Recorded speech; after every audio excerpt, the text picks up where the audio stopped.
Okay, good evening, everyone. And this is Joe Gallo from AnCan. I'm just going to give you a couple of brief administrative points that we would like you to comply with so we can be quite functional. You already heard some of it as you came in. First off, please mute your system and turn off your webcam unless you're one of the presenters or you're going to be operating tonight. Okay, so that does a couple of things, as Alexa just pointed out. It doesn't make the screen look too crowded, and actually we don't get distracted by somebody who's still eating dinner. And at the same time, it'll help us when we get to the Q&A portion of the program. Okay, tonight our moderator is going to be Mark Lichty, the president of ASPI, Active Surveillance Patients International. And obviously we're all pretty much familiar with what the topic is, and he'll do the introductions as we go along. As you've seen in the chat, and also I think was mentioned by Alexa, questions can be put into the chat anytime throughout the presentation, and even further on. If you are interested in presenting your question briefly, you may also indicate that in the chat, and you will be called upon so that we don't have everybody turning their cameras on and turning their microphones on. The one thing you need to have is the standard disclaimer, by the way, that anything that is said or expressed in this presentation is not to be considered as recommendations either by AnCan or by the presenter. And we're not going to be trying to give you anything in the way of medical advice, so that the best thing for you to do is, if you find something of interest tonight, that you carry that forward and take it to your own medical advisor. Okay. And I think that should cover it pretty well. As I said, the questions, you'll have the opportunity to present them. Oh yes, please do not get into a detailed personal discussion because we obviously can't handle that with over 100 people, and we wouldn't want to put that onto the doctor in any case. And with that, here's Mark Lichty, the president of ASPI. Thank you, Joe, and welcome to all of you. And I particularly want to thank AnCan, Rick Davis, Joe, and Alexa for coordinating this, for coming up with the idea for the program. BPH, as we can see from the number of people on this call, is a huge issue. And I wanted to say something both about AnCan and ASPI. They support men in different ways, but both support one another with the same mission, and that's to support your prostate cancer journey. AnCan is a master of the virtual support groups. ASPI focuses on webinars and trying to find out what the best practices are in the world. And so in that process, we support one another. Living with BPH is indeed an urgent issue. I had suggested that subtitle for this because many of us on this call have experienced that, what I call toe curling urgency. In addition, nocturnal urination, all of these things that go along with urinary issues. And the urinary issues are at times more challenging or irritating than dealing with the prostate cancer. People can't see your prostate cancer, but they can see that embarrassing spot on your pants when you have emptied your bladder incompletely. And my story too might be a little instructive here. I stopped peeing about 10 years ago, and eventually after research got green laser therapy, but then 8 years later I had to get green laser therapy again. And I'm still dealing with voiding issues and prostate cancer issues. So these are not voiding issues and BPH issues, I should say. These are not easy issues to deal with.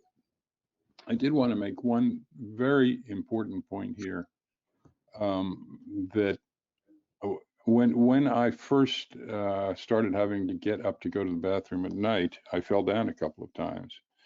And so then I began to have a hospital urinal by my bed as a safety measure. And so I always try to suggest to men that they consider that themselves, because breaking bones can be much graver a situation than the BPH itself. I wanted to introduce Dr. Kaplan. His introduction would take up half this program. I read his bio, and he's an accomplished author. He's an accomplished businessman, a serial businessman, I should say. And I hope maybe he might share some of the work that he's doing in business to support men as well. He's also received the Lifetime Achievement Award by the National Kidney Foundation. And I honestly don't know of anybody in the States that knows more about BPH than he does.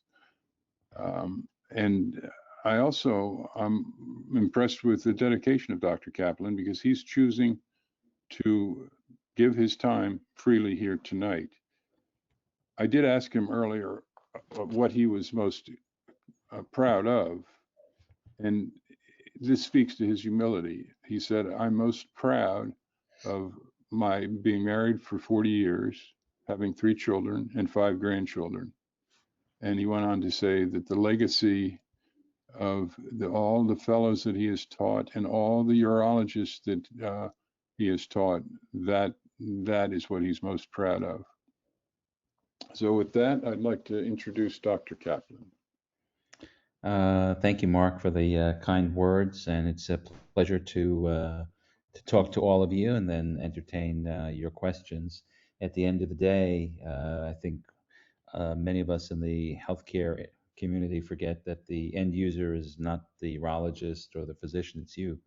And we have to kind of remember that we have to do a lot of work to make your journey a lot better.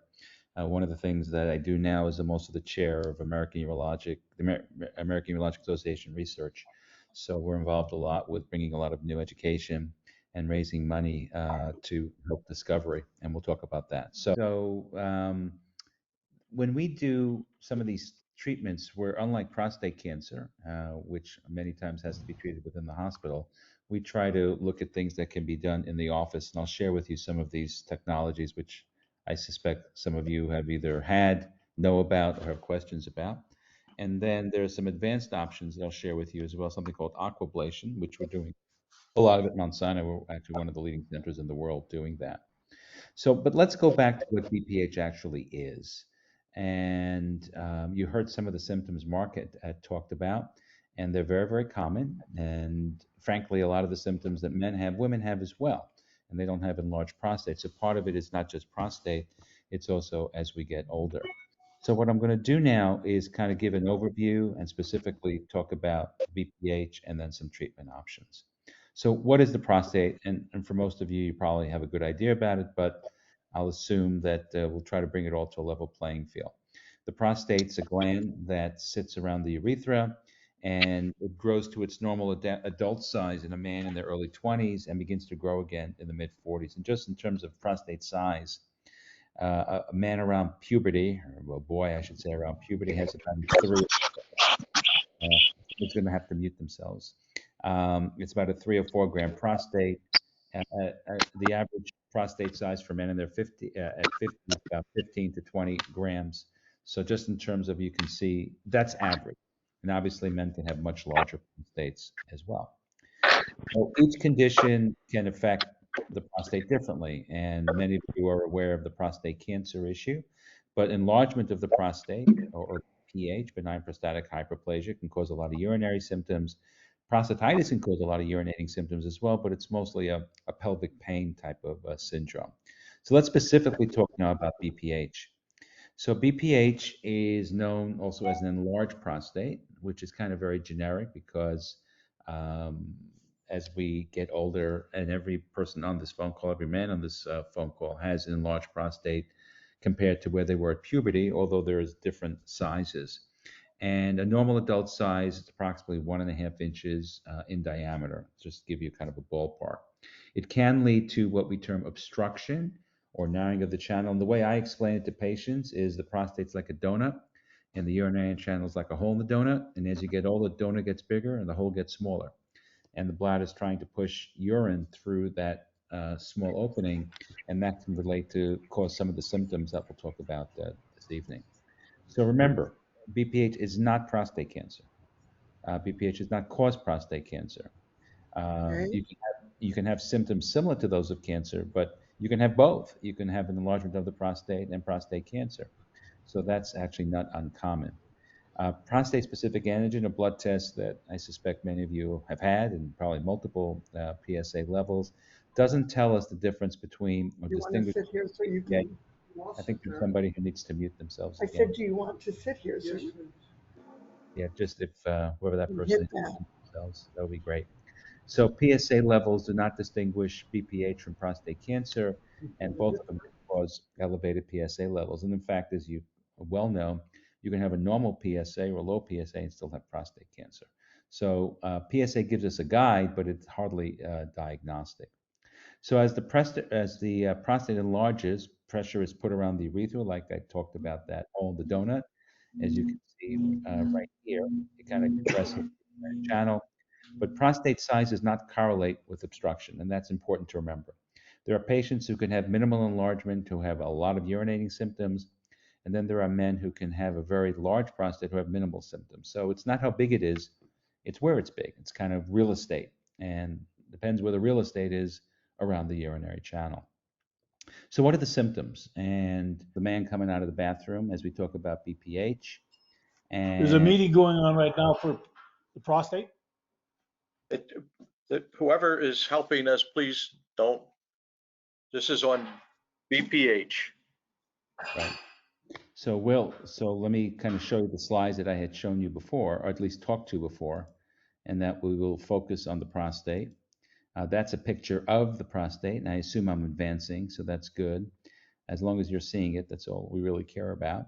And this is a picture of the prostate right here underneath the bladder, and the urinary channel is going right through that. And the prostate, as it enlarges and as we age, a lot of different things can happen to it.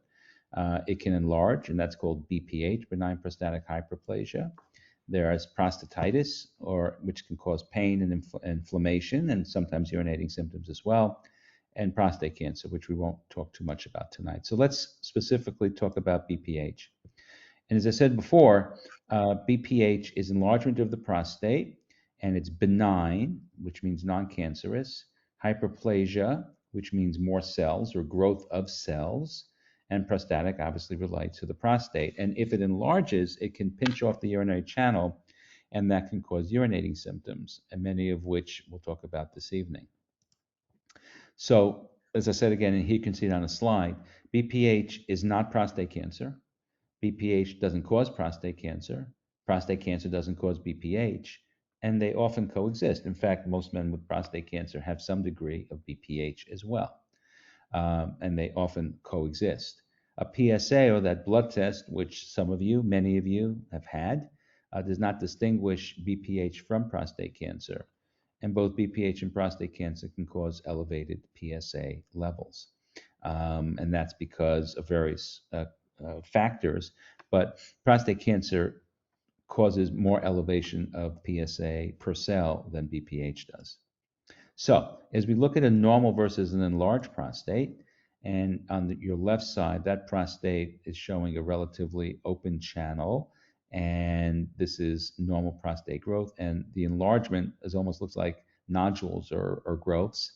And as I said before, prostate size does not correlate with the degree of obstruction or severity of symptoms. You can have patients with relatively minimal enlargement who have a lot of symptoms, and vice versa. There are men who can have very large prostates and have minimal symptoms. So it's not how big the prostate is, it's where it's big and where it's pinching off the urinary channel. So what are some of the symptoms? And interestingly enough, some of these symptoms occur in women as well as we age. Frequent urination, that's a biggie. That urge to urinate, and sometimes that urge is the urge is greater than the surge. So sometimes your bladder is having a little bit of a spasm and you may feel that need to urinate, not much comes out. It can be painful urination. The stream, you can't write your name in the snow anymore as the urinary channel is getting occluded a bit. You may feel that your bladder is not empty.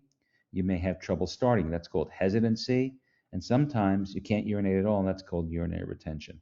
So these are the most common types of symptoms. Nocturia, or getting up at night to urinate, can be from a lot of different reasons. It can be from Bph. It can be from an overactive bladder. But the most common reason may have nothing to do with your prostate. It may have to do with just producing more urine at night, and there's a lot of reasons for that. We can talk about that later on. Now, it can affect the quality of life. And if you're at a ball game, and all of a sudden, right in the middle, the bases are loaded, and you got your cleanup hitter in, and you got to run to the bathroom, obviously it can impact your life a bit. So up to 95% of men with moderate symptoms have been reported to be unhappy. Many of these men have also concomitant sexual problems, particularly erectile dysfunction, which is not surprising because we're getting older. As you get older, you're getting more urinating symptoms. You get more sexual problems as well. So not surprising. And many men who have urinating symptoms say that it impacts on their quality of life. And we also forget the person you're living with, because if you're getting up at night to urinate, the person next to you is also maybe their quality of sleep is not good. And Mark had mentioned about Nocturia getting up, and falls and fractures are an important piece of that as well. And we know that the more you get up, your chances for mortality increase because of potential complications of falls, fractures, etc. And that's a study that we wrote maybe 15 years ago. So it's a real issue, and it can impact your sleep quality as well. So who can get BPH? It's usually, we say, men over 50, but urinating symptoms can occur before then. It affects about 50% of men over the age of 60 and about 90% of men over the age of 85. It's estimated that about 10 years ago, as many as 14 million men had lower urinary tract symptoms, and probably it's much higher today.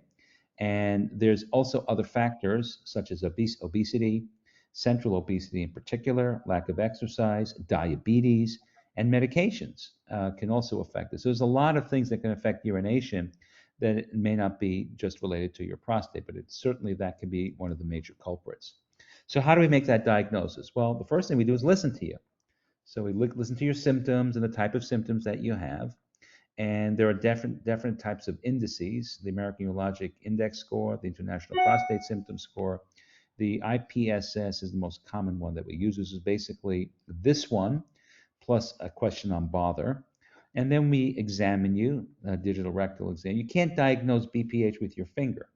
The reason we do a finger exam is to make sure we don't feel anything else, like a hard lump or a bump.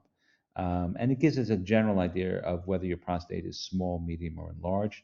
We also can check something about your urinary, the speedometer of urine, how fast you urinate, as well as how much you're leaving behind. And there's a lot of other tests, which I won't talk about tonight, but the most important thing is to listen to you and to find out what's actually the symptoms that you have. So what are some of the treatment options? And there's a lot of them, a host of them. So one of the big ones is behavior modification. So for example, if you're drinking 3 Diet Cokes a day and you're drinking a glass or 2 of wine at night, you're going to urinate at night. It's just going to happen because you're pumping in a lot of types of things that can irritate the bladder, specifically alcohol and caffeine. So we may want to change when you drink, when you last drink. We may want to eliminate some caffeine or reduce that. We may want to change your alcohol levels. We may want to do things like training your bladder to hold more. And often we'll just have patients, we'll just follow them without medications. I know many of you will be asking about supplements, and in general, supplements, I get asked who benefits from supplements, and I said the patients who need them the least. And what I mean is that you have mild symptoms at the end of a year. If you took 100 men with mild symptoms, a third will get better, a third will get worse, and a third will stay the same. So at least for 2/3, it may have some perceived benefit, although it's really not doing much to your prostate. In terms of prescription, there are medications. There is something called Resume, which is a water vapor therapy. There are some implants we can put in called Urolift. You may have seen this on television. They're advertising this. And then we can do things on the inside, like a laser, and Mark had mentioned green light, and that's a type of lasers, about 3 or 4 of them, a scraping of the prostate, removing the enlarged part of your prostate through your abdomen, or something called aquablation, which uses a power wash of your prostate, which is kind of a cool therapy, and I think I have some slides on that. So there's a lot of stuff out there, and the question is to try to fit the right therapy for the right patient. You should be aware that there is no dietary supplement or combinations that's recommended for the management of urinary tract symptoms secondary to BPH. So people say, yeah, but I know I take it and it works. Well, great. You probably didn't need anything, but if you think it works, I have no problem with you taking it. What patients also don't realize is that, they say, well, I don't want to take medications, but I'll take a vitamin. Well, just remember, when you're putting something into your mouth, it can have an effect. And to think that because it's not a quote unquote a medication, it can't have an effect is inaccurate. In fact, there are studies about saw palmetto and liver issues and hepatitis. So nothing is innocuous when you put something inside of you. But that being said, it's certainly less of an issue than with some of the medications. Watchful waiting means you kind of change your lifestyle. You may adjust your diet, the evening fluid intake, medication use, exercise. And I think that is at least something to think about, and one of the first things that we think about, but you have to be able to accept that and change that. The potential side effect is, yes, you may get worse, but if you're followed closely, I don't think it's a bad thing to at least try for a lot of patients with just mild symptoms. The most commonly used medication are what's called alpha blockers, and the most commonly one used is a drug. When it was branded, was called Flomax, but that's not made anymore. It's tamsulosin, which is the generic. You can take 1 or 2. There are a host of different types. On the upside, it helps relax the muscles of the bladder and the prostate, so that hole in the donut opens up a little bit.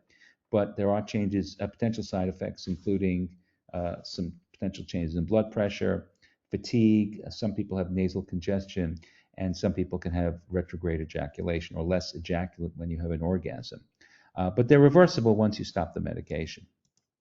The second most common types of medication are what we term 5-alpha reductase inhibitors, and they're designed to shrink the prostate.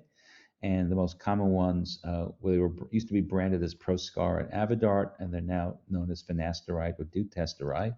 Takes a while to work because these medications took a while for your prostate to grow, takes a while to shrink. Just remember that most men stop taking any medication for BPH within a year, so got to keep that in mind. One of the other things, and this is what I talked about this morning at grand rounds at another institution, is that should we be using multiple medications for a quality of life disorder? And many of you, as you get older, will be taking medications maybe for high blood pressure or cholesterol or cardiac disease or thyroid. And now you're going to take 1 pill or 2 pills or 3 pills sometimes for urinating. Is that really a good idea? And potential side effects are related to sexual dysfunction, which are real. Water vapor therapy is something we do in the office, and basically it injects little steam bubbles into the prostate. That damages the prostate, which is good, and that creates some shrinkage of the prostate, and that's good too. The advantage of that is that it's easy to do. The company that makes this is Boston Scientific, and they tout a 4.4% surgical retreatment, but that's probably not reality. That's in clinical trials. It's higher, as it is for many of these other types of therapies. For those of you who may have had Rezum or considering it, it's a nice procedure and does have efficacy, does work in the majority of patients. But the first month could be a little bit worse because when you inject steam bubbles into the prostate swells a little bit, so that hole in the urinary channel, that hole in the donut's a little bit smaller again. And then as it relaxes, you feel better. So for the first 2 or 3 weeks, you may get worse before you get better. There's something called prostatic urethral lift, a little implant. So we basically staple the donut from inside out, so to keep it open a bit, like keeping the curtains open. Again, can be done in the office. It is a permanent implant, but it won't affect the ability to get an MRI of your prostate. And it's, again, very well tolerated. The first week or 2, patients may get a little bit worse before they get a little bit better. But in general, it's a nicely and well tolerated procedure. Laser therapy is a surgical therapy, and that's basically you go in, and instead of Steaming the prostate, you actually laser a big chunk of that prostate enlargement to keep it open, which I think very, very important. And that the problem with laser therapies, and you're seeing all these surgical retreatments, they're much higher than what actually is reported, as I'll show you in just a couple of minutes. But that's a more permanent or definitive procedure because you're removing much more tissue than what the other was. The classic is this shaving of the prostate. Some folks have called this the roto-rooter type of thing, but it's again, it just opens up the channel a little bit more. And it's a very effective procedure, but initially you can have bleeding, you can have urgency, and it may take a good 4 to 6 weeks until you're healed up. That surgical retreatment, I would argue, is a lot higher than we thought, as I'll show you in just a couple of minutes. A prostatectomy is when you go in and remove almost the entire donut. You don't leave, not all the donut, because that's for prostate cancer, but that's to kind of, if you can imagine that the growth of the prostate's like the orange, and you take out the orange and you leave the rind behind. So it's that idea. You will not ejaculate after that procedure because you're taking all the enlargement out. And the surgical retreatment there is probably around 4 or 5% at 5 years. So in summary, the treatment options are lifestyle modifications, watchful waiting. There are first-line therapies, including medications, things we can do in the office, like water vapor therapy, Urolift, and then these various and sundry surgical procedures. So that's kind of the layman's, if you will. But let me just show you some interesting data that I think you should be aware of. I mentioned that 71% discontinuation rate, and that comes from a very large study published about 6 years ago, where men just went off medications. So we can prescribe from today till tomorrow, but at the end of the day, because of either side effects or people don't want to take a pill every day, much less 2 pills in combination for urinating issues. The other problem is we don't really know how to define failure because some patients will tolerate things differently than others. So for some patients, getting up 3 times a night is impossible and they have to do something about it. And then there are some patients who get up just once a night and that becomes impossible for them. So how we define failure is something that we're trying to figure out in a better way. The other problem is that we're not really sure how treatment failure is actually defined. And we usually define it urologically. That is, the bladder doesn't work or we're just delaying therapy. But there are other things we should be thinking about when we're doing what's termed polypharmacy.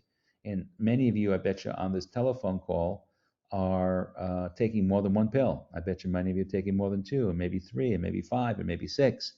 And we always talk, the FDA talks about drug-drug interaction between 2 drugs, but they never talk about drug interaction. In other words, you have 3 and 4 and 5 medications and how that's affecting. And should we be using medications for a quality of life disorder? Now, there's also some new, emerging data that some of these Bph treatments, not prostate cancer treatments, Bph treatments can lead to things like dementia, depression, and suicide risk. There have been some studies. It's hardly definitive, but it's something that at least you should be discussing with your healthcare provider. And cognitive issues are real. As we get older, in general, cognitive issues become real. And then you superimpose some medications, and I think that can be a problem as well. So I bring this to you not just so you should be aware of these things. And we don't have real good rules about how we define treatment failure, either from medications or from things as well. And I think that's something many of us in the space are looking at. One of the hypothetical links is these 5-alpha reductase inhibitors, as I spoke about before, like finasteride or dutasteride, Proscar or Avodart, were the brand names. And without getting into great detail, changes in the men's hormone can affect cognitive issues. So in theory, that could be true. But there is one class of agents that clearly have an effect, without question, and that is the anticholinergics or bladder spasm medicines, and particularly one called oxybutynin. And oxybutynin has been notorious to be changing cognitive issues long term, and it's a drug that we should be very careful about using. And yet, it is the most commonly used medication for bladder spasms in this country because it's dirt cheap, and that's what insurance companies want to use. And I refuse to prescribe that to my patients. And frankly, you should be leery about taking these types of medications because they can cause cognitive issues and dementia as well. This was from a very large study a couple of years ago in JAMA, which is one of the big medical journals. And it was the association between anticholinergics and dementia in men and women 55 years and older. And there was a 10.3% attributable rate, which is incredibly high using these types of agents, and they were used particularly in the bladder antimuscarinics. So I'd be careful a little bit about using these types of agents. And if someone prescribes oxybutynin to you, just be careful. So wrapping that piece up, the criteria for treatment success and failure is not well defined. We always ask the patient, are you doing good? And the patient says, great. Then that's all we do. And frankly, I think we need to do a little bit more and explain things to patients as well. And does medical therapy as a whole make sense for a quality of life condition? You know, as a man in their 50s, early 60s comes in, do we really want to give them a medication for 10 years, 15 years, 20 years? I don't know. It's something we're rethinking about. Finally, these are a host of therapies that are out there, and I just want you to be aware of them. I talked about the Urolift, which is that implants, the Resume, which is the steam therapy, KTP is that green light laser that Mark was talking about, TURP is a scraping of the prostate, that's that open prostatectomy, but there's a newer procedure called aquablation, which we've had a lot of success with, and I'll share it with you in just a second. So prostate size, and again, this is a little bit deep in the woods, but just to be aware, because you may know your own prostate size, but the majority of male prostates as they get above the age of 50 are 75 grams or less. Very few patients, and these are considered to be very large prostates, have over 100 grams, which represents about 9% of all men with enlarged prostates. Most of you are going to have prostates less than 75 grams. So the AquaBeam system, or aquablation, uses a high-power water wash. Instead of cutting or lasering, it's almost like a power wash of your prostate. And what's nice about it is you can see it in three-dimensionally, because there's an ultrasound probe in the rectum, so you can see what's going from outside in, and then there's something through the urethra, through a handpiece, so you can see things inside out. So it's a really beautiful procedure, and it's fast. So for example, today I did 3 of them in patients with very large prostates. That would have taken maybe 2 or 3 hours with other procedures and took me about 8 minutes. So it's literally 8 minutes, because it's so effective in terms of urination issues. So essentially, you can see this both direct vision, and for those of you who ever witnessed your own cystoscopy or somebody else's, this is looking inside. This is the right side enlargement of the prostate. This is the left side, and that's that piece going in. And this is an ultrasound of your prostate. And this is pointed to the penis, and this is pointed towards your head. And the bottom line is, I can map out a treatment both looking here and looking there, and that's the treatment that we would actually do. The treatment zone is all of this. So it's actually quite remarkable. And this is kind of a before picture. This is an after picture where you see the hole in the donuts made a lot larger as opposed to here. So that's what it kind of physically looks like to you. And there have been a lot of studies. I'm not going to get into great detail about it, except to say it works pretty well. And the rates of ejaculation the rates of changes in ejaculation are very low. So this was, we had our annual meeting about 2 weeks ago, and I presented data, 149 patients. I now have 155 patients. And this is incredibly large variability of prostate volume. And patients did very, very well, and everybody was able to ejaculate. So it's becoming my primary procedure, because the procedure time is just so fast. And it's done robotically, so there's less chance for error, operator error. So we're kind of pleased about that. So let me just leave you with a couple of things. And this was, remember I talked about those retreatments?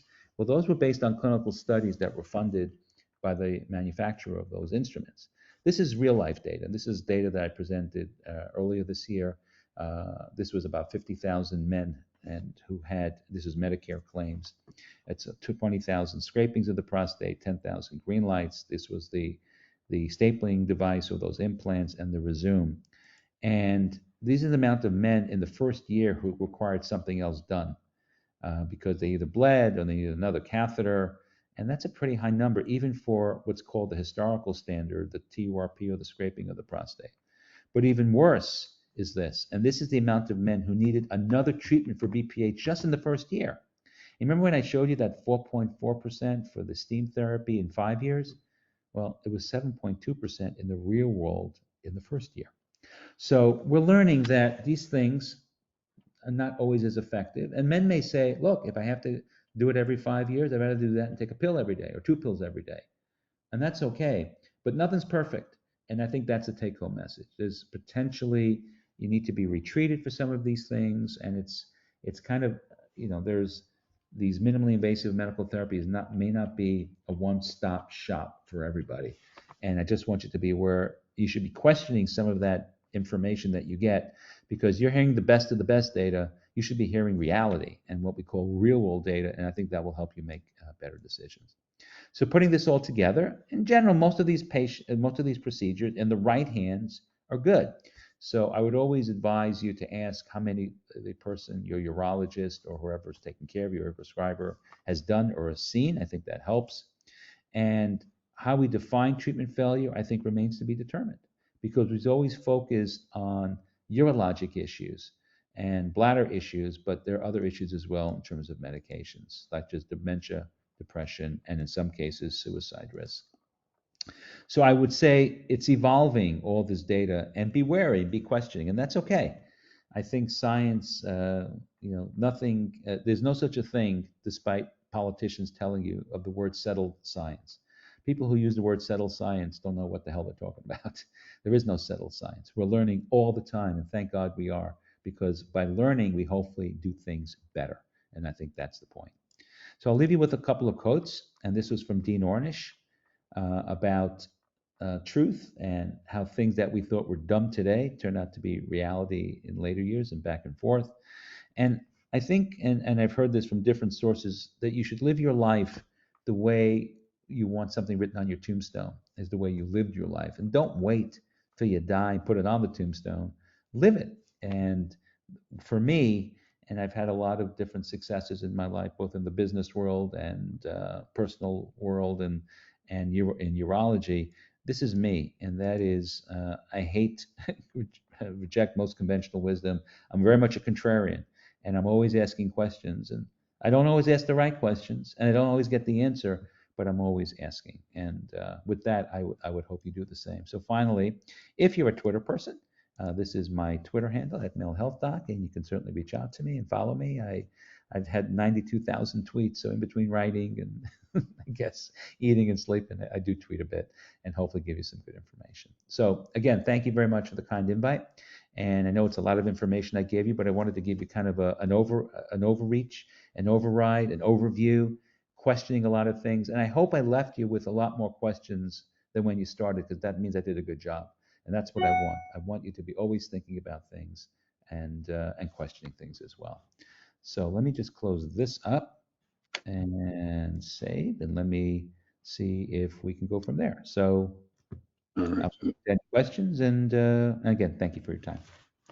Thank you, Dr. Kaplan. That was outstanding. So let me start off with some questions that folks had emailed in ahead of time. So do you have any comments on BPH treatments, specifically if one has already had radiation or other treatment for prostate cancer? So it depends what the symptom is. So there are some patients, after radiation, their prostate channel is open, but they have incredible irritability of symptoms because the radiation affects the base of the bladder, and they can have urgency and frequency. And sometimes there's a lot of different treatments. Sometimes it's medication, sometimes it's behavior training. Sometimes we can inject something called Botox into the bladder. There's a host of things. So for other patients, even though they've had radiation to their prostate, that donut hole is still small, and they may still need a treatment for the urinating part or the obstruction from their BPH. So because you have radiation for prostate cancer, doesn't still mean you have some BPH. So sometimes we'll do procedures on them. So it really depends specifically. There's not one answer. It really depends specifically on that patient's symptoms. Thank you. Another question is, how do you feel about pomegranate extract to help with BPH, and what are the recommended amounts? So I can't give you a recommended amount because there are no recommended amounts because of different preparations. And I think that the people who benefit most from pomegranates are the people who sell them to you. And I only mean that half facetiously, because there's not really a lot of data. And most, as I said, people who take supplements, they probably didn't need much anyway. So there is no dose, because You know how many manufacturers of saw palmetto there are?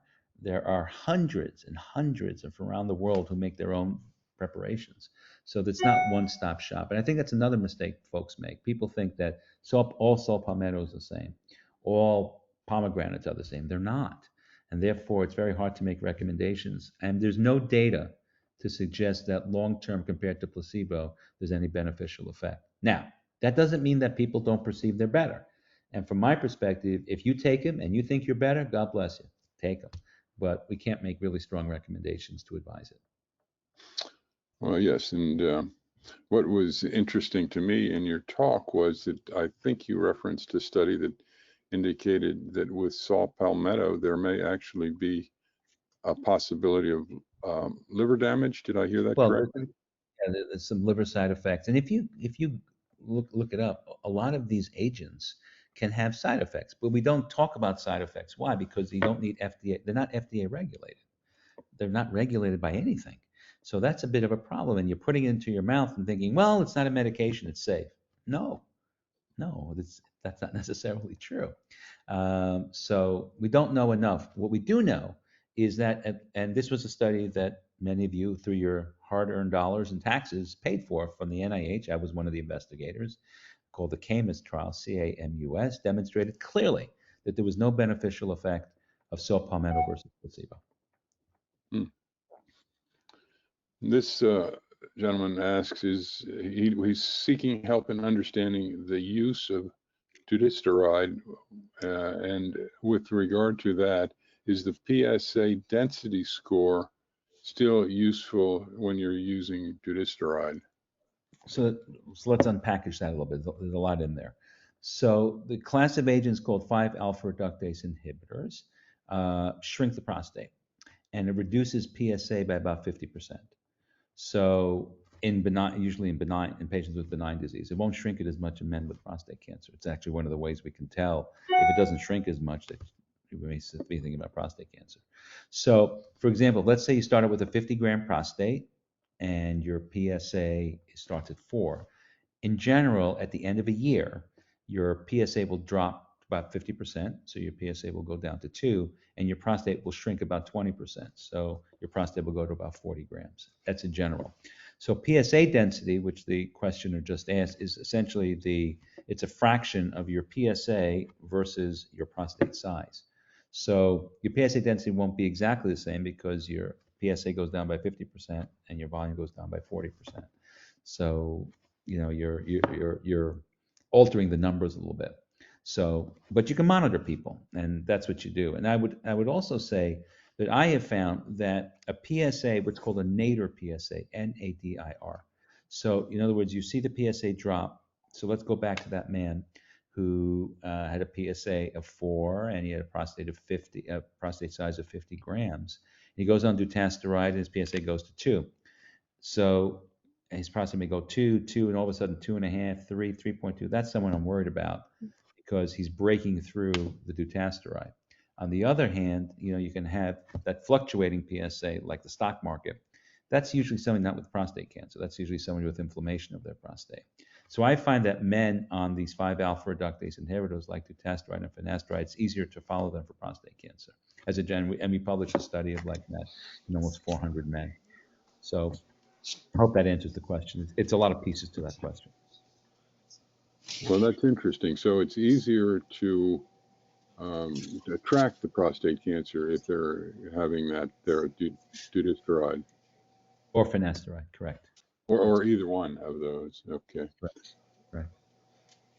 So this is from Howard. And what is the best course of action for treating BPH for patients with early stages of hypertension, particularly where diuretics are considered as potential treatment? Alexa, set timer 30 minutes.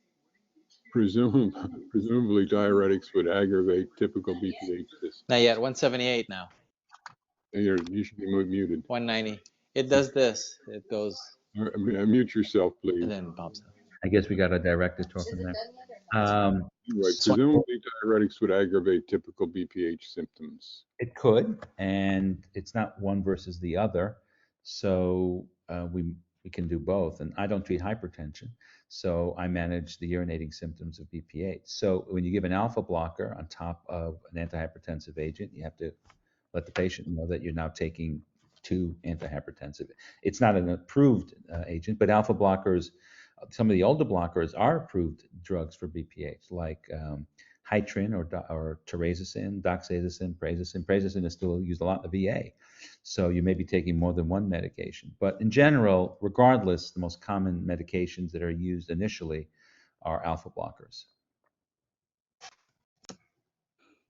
So Dr. Kaplan, we actually received a really interesting audience question. Last night, we actually had a presentation about prostate cancer and just overall health. And one of the things that was brought up was sleep apnea and BPH. Do you have any thoughts on potentially the benefits of CPAP or treating sleep apnea?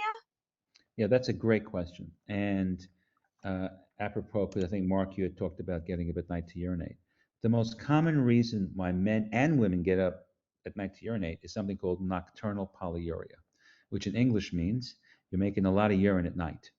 And virtually 88% of that's the cause. It's not your enlarged prostate. It's not a woman's overactive bladder. It's basically you produce more urine at night. And there's a lot of reasons for that. Obesity, sleep apnea is a big one because you're not getting enough oxygen because of various sundry sleep patterns. That stimulates a hormone that makes the kidneys produce urine at night. So if your sleep apnea gets better and more controlled, your getting up at night to urinate can certainly be more impacted than actually a prostate medicine. And yet, people will give prostate medicines for that. So the first thing I ask when people get up at night to urinate is, do you snore? Or you've been told that you snore. And then we can make, before CPAP, some laying on your side, things like that to try to alleviate that. But sleep apnea is definitely associated with getting up at night to urinate. And for a lot of patients, CPAP helps a lot. So let me come back to the, we were touching on the hypertension issue. Are BPH and hypertension correlated? Could surgery to reduce the prostate size and structure potentially lower blood pressure? No, they're not related. There are men who have BPH and they have hypertension, but they're not a cause and effect. No. Okay. Okay.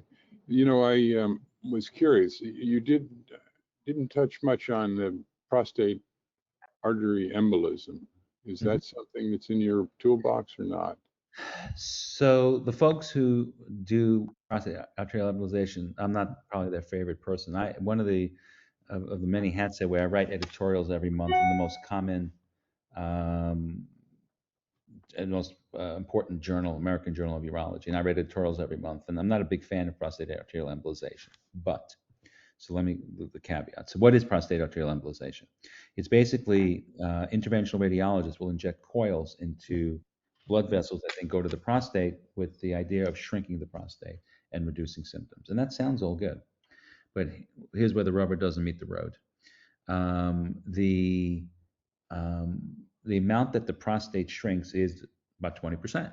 Okay, I buy that, but so does finasteride, those 2 medications. And yet the reported symptom improvement is as good as surgery. So why, if you shrink the prostate 20% with a pill, it works slightly, but if you do it with the coil, it works like surgery? Makes no sense. And the data is kind of funky. Now, the retreatment rate, there's been more recent data showing that the retreatment rate is as high as 20% at 2 years. So it's a high retreatment rate. And I've seen, in fact, in the aquablation patients, 10% of my men have had either 1 or 2 prostate arterial embolizations. So do some people get better? Yes. And maybe shrinking the prostate 20% is good. There's an inordinate amount of radiation you get. You get the equivalent of 500 chest x-rays when you're doing that because it's fluoroscopy. So again, not a big fan. I'm not a big fan of it.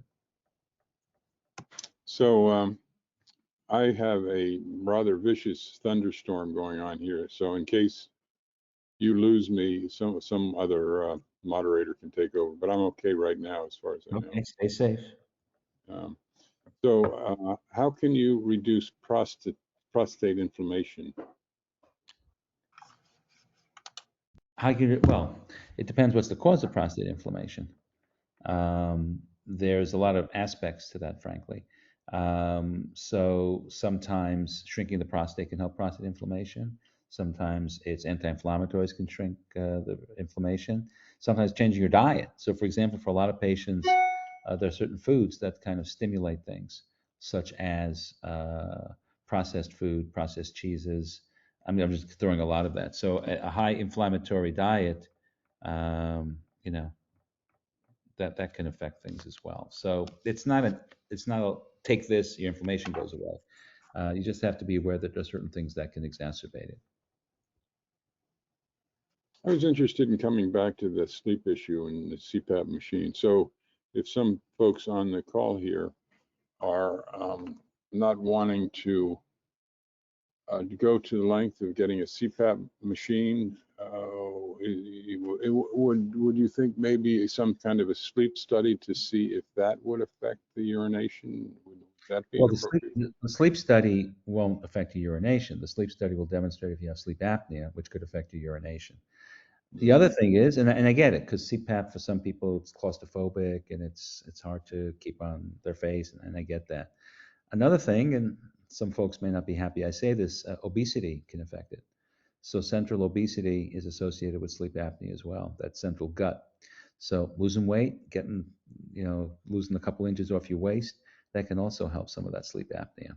So it's real. There's no question. As we get older, our necks thicken up, and as we get heavier, our ability to oxygenate well.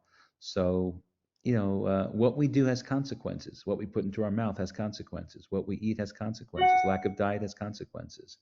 So, Dr. Kaplan, it sounds like there's almost no downside to exercising and eating right if you're a prostate cancer patient at all. I think if you're any patient at all, I think there's no downside to eating well Exactly. and exercising. So, people ask me, so what's a good diet for your prostate? And what I say is whatever is good for the rest of your body is probably good for your prostate as well. And it's common sense. There's no, people want the magic bullet, and it's they want to drink and they want to do whatever they want to do or be sedentary, but they want to take their pomegranate and they want to take their vitamin or their prostate pills and it goes better. I wish it were that easy. Life doesn't work that way. So you got to be thinking holistically. And in fact, in my Twitter parts, I write, I'm a urologist who thinks above the waist. And I do a lot of men's health. That's what I'm kind of known for in the space, because you don't treat a prostate, you treat a person, and sometimes their partner as well. So you have to remember that, and it's not just a pill. So if you take a holistic approach to that, I think in general you'll sleep better, you'll feel better, you'll pee less, and you'll enjoy life more, I hope. And Dr. Kaplan, when you say things like that, that just solidifies that you're such a pioneer in this space. And I think that's kind of brings us to our next question. Is we had a viewer who was very curious. You mentioned so many exciting things in your presentation, but is there anything on the horizon or still in development for BPH? Yeah. So a couple of things. One is you probably know that there's something called angioplasty, which is basically a balloon goes into the coronary arteries and stretches it out and dilates it, and then a drug is on that balloon and it elutes or seeps out. Well, we're doing the same idea in the prostate. It's a drug-eluting balloon using the same material called paclitaxel. So that's on the horizon, and we'll get some more data, the final data, probably by the fall. And then if it plays out the way we think it will play out, it may be available to you in a year and a half, 2 years. There's also coils or stents that can be placed in the channel. There are new modifications of the surgical approaches. So there's a lot of stuff going on. And there's going to be, that menu is going to get fuller and fuller with a lot of options. But the most important thing is always to make the right diagnosis. And I think that's what some of my colleagues forget. Listen to the patient. Because if you have a patient who comes in and says, I urinate fine during the day, I get up a lot at night to urinate, and they talk about surgery for the prostate, that's going to fail because you didn't listen to the patient. And when that primary problem is nocturia. So, helping and trying to focus on what the patient's concerns are will really help to get better therapies. And look, I think I'm pretty good at this. I don't always get it right because, despite whatever my experiences are, there are nuances. Another part of it is other medications patients take. Someone had asked before about the hydrochlorothiazide or a diuretic. Yeah, diuretics make you pee more, regardless of the size of your prostate. Guess what? Diuretics make women pee more. They don't have an enlarged prostate. So that's one. Taking a decongestant can affect it, because remember I talked about alpha blockers, which open the channel. Well, decongestant is an alpha agonist or something that closes the channel. So sometimes patients will take that because they have allergies or they have a cold, and all of a sudden they have difficulty urinating. Another big one that we didn't talk about is constipation. Constipation is notorious for causing urinating problems, because if the pelvis gets full, the pelvis gets full. So I think that's important as well to remember. So there's a lot of things that have nothing to do with your prostate necessarily that causes these urinating problems. You may have a baseline prostate issue, and then on top of it, you put all these things, and then you get into trouble. So that's great information for patients to take to their physician. And I really appreciate you also doing it in a language that we can understand as well to explain it better. We also have a question. How do you identify prostate inflammation? Is it a blood draw? Is it a physical exam? Yes and no. So there is no test per se. But for example, a PSA can fluctuate in men with inflammation, because inflammation can make the PSA go up. But a PSA going up is not diagnostic of inflammation. It can be associated with it for sure.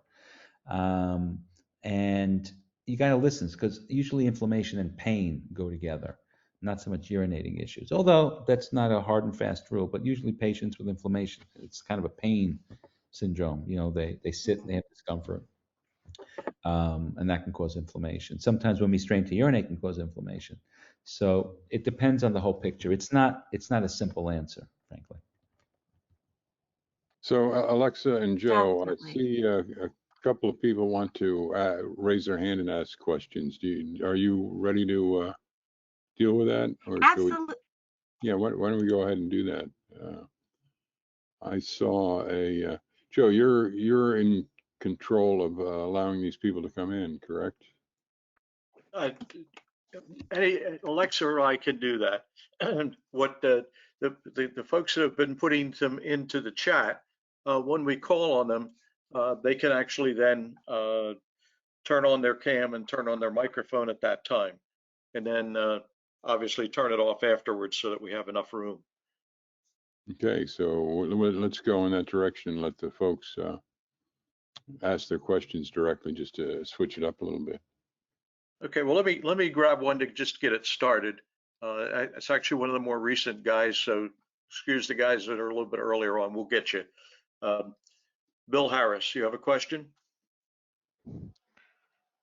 Thank you. Yes. I have been dealing with BPH for many years. Have been treated with Avodart and Flomax, whatever the new names for those are. And I am also a BRCA2 positive patient who has suffered with breast cancer, and most recently this past fall with ampullary cancer, which I just finished chemotherapy, surgery in September, and chemotherapy ended a week ago. The BRCA2 mutation seems to be an indicator that your risk for prostate cancer has increased. Is it also something that affects BPH? Is it something that I need to do additional surveillance on my prostate? How should I be looking at that? How should anyone be looking at Right. So a good question, and congratulations on going through all this and getting through it and beating the crap out of it. So good for you.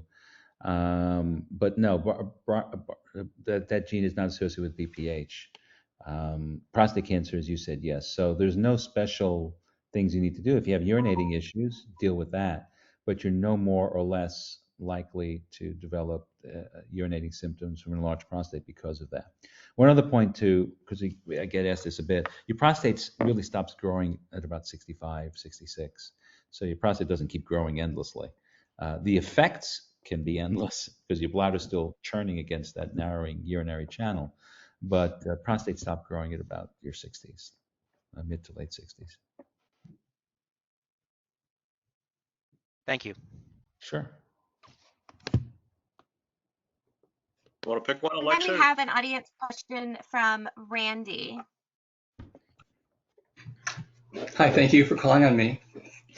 I'm a recent Gleason 6 patient from about 5 months ago. But 10 years ago, my Bph was going up, and the symptoms were getting worse, so my PSA went up to 5, and I went on the finasteride drug, and it had the desired effect of reducing my PSA by a factor of 2, and then another factor of 2 within a couple of years. So that was over the last 8 to 3 years ago, and now it's been creeping back. My PSA has been creeping back up. So I'm just wondering if the finasteride drug could possibly be refractory over time, where it loses its effectiveness, and I might need to either increase the dose or look at some of these procedures that you were presenting. So let's kind of break that up. One of the challenges, and you've been biopsied once with the Gleason 6? Have you been rebiopsied or re-surveilled? Randy? Yeah, I'm going through surveillance every 6 months. But have you had a second biopsy? No, it hasn't gone up far enough for that quite yet. Okay.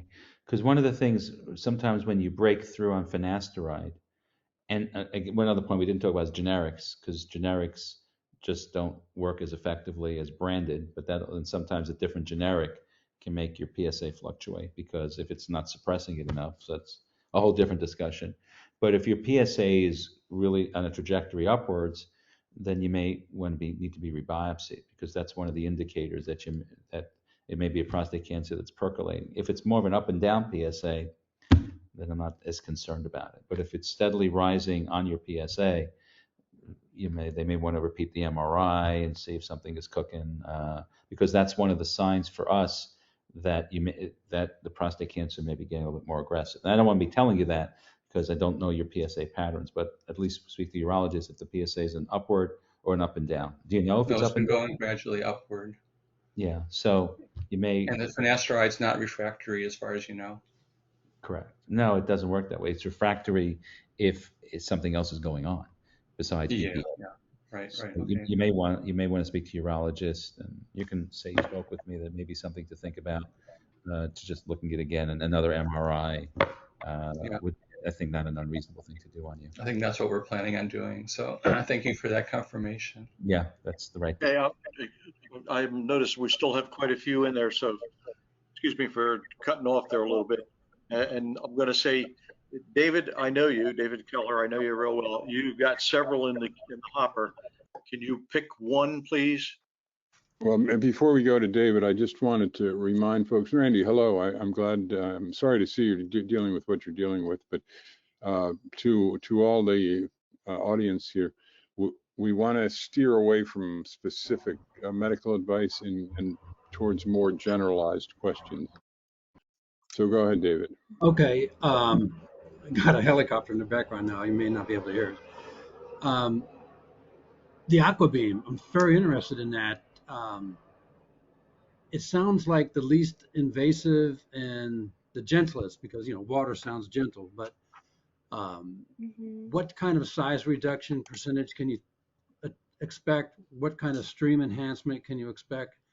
What kind of a temporary side effects and what long-term side effects? So all good questions.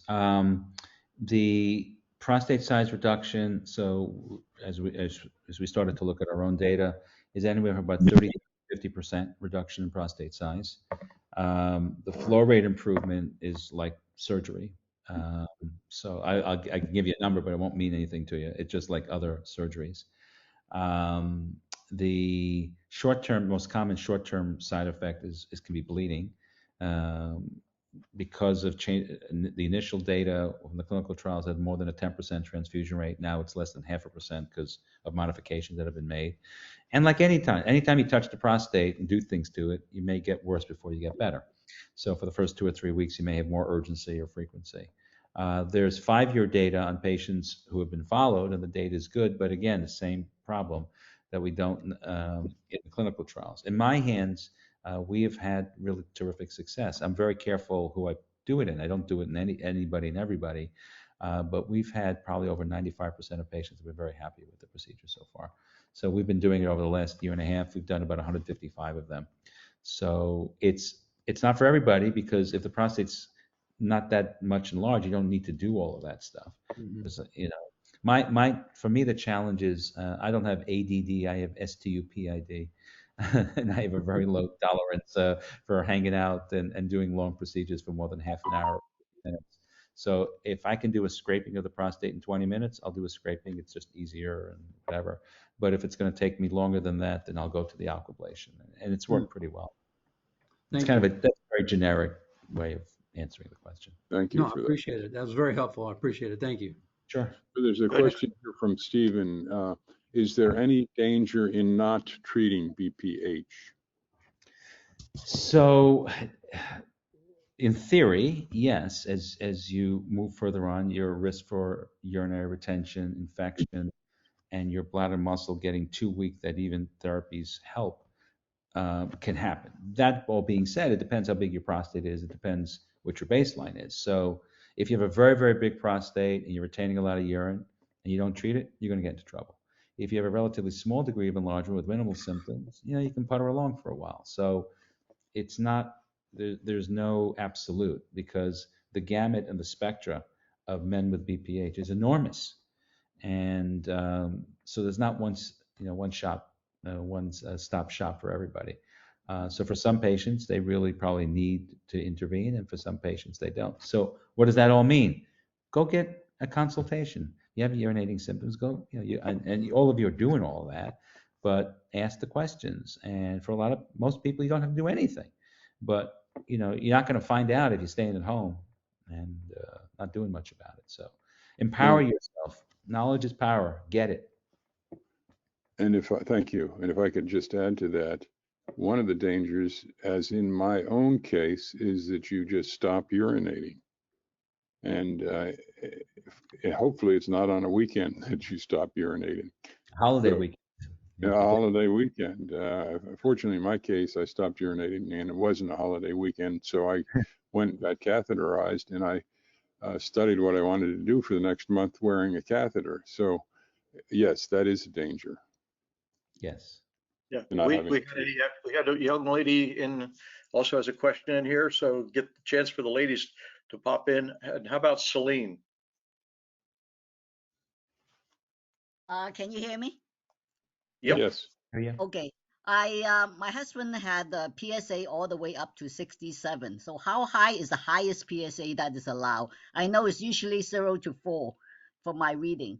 But then it finally came down to 20 something, and then it dropped down to 12 point something, and now it's down to like 6.9, fluctuate between 6.9 to 12.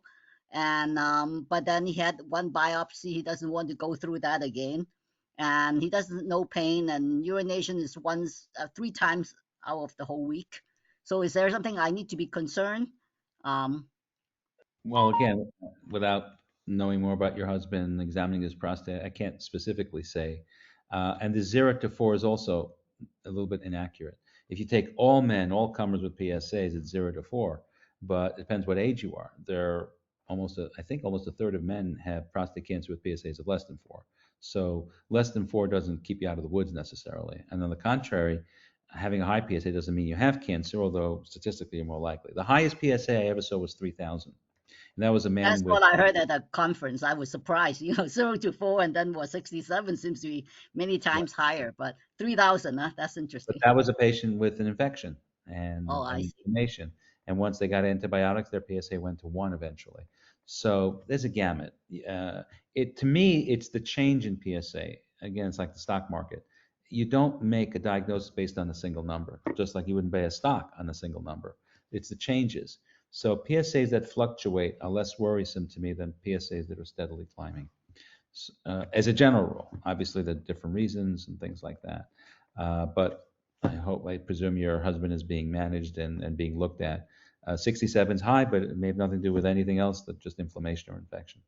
recently has used a magnet therapy and has gone down, to 6 point something. So FYI, that's all I can tell you. Thank you, though, for your answer. Okay, thanks, Celine. How about Roberto?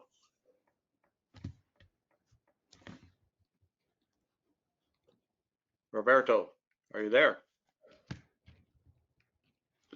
Well, maybe while Roberto is getting online, we just had a question come up with. I'm sorry. I'm sorry. Go ahead, Roberto. Go. My question was answered by you, so I'm fine. Thank you. Okay. Well, let's just. I think we should take one more question here, and maybe Rick Davis, the chair of AnCan, may want to make some closing words. So somebody's asking about Hytrin versus Flomax. Which one do you prefer and why?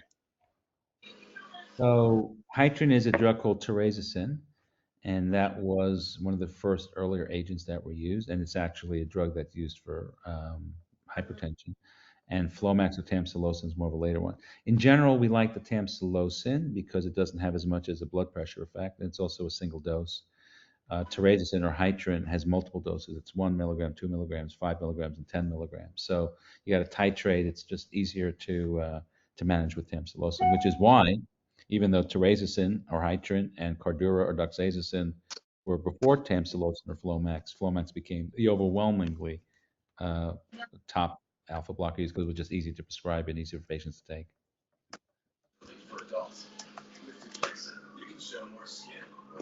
Rick, do you have some closing words you'd like to say? Yeah, I actually have a follow-up question for Dr. Steve on that one.